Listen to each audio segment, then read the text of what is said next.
पहर मारूफ सरी मारूफ दे बेखुद सरी जुंदे हक में गिंजुने दे बासफा के वास्ते।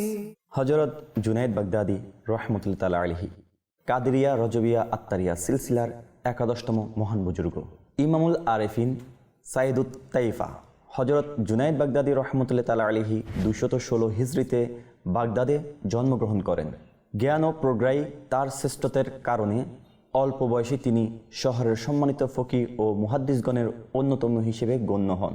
তিনি রহমতুল্লাহ তাআলা আলাইহি অসাধারণ মেধা, বুদ্ধিমত্তা, বোধশক্তি ও প্রজ্ঞার প্রতীক ছিলেন।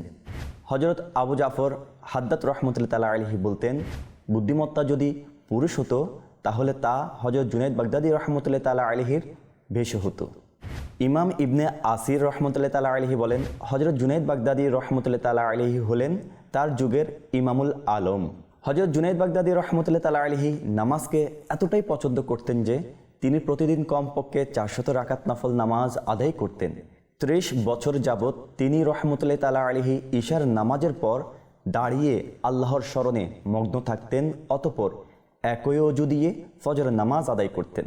সারা বছর নফল রোজা রাখাও তার রুটিনের অংশ ছিল।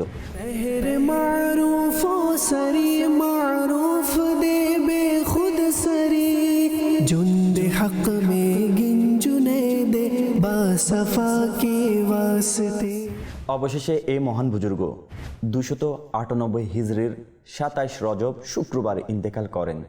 পরের দিন তার জানাজা অনুষ্ঠিত হয়।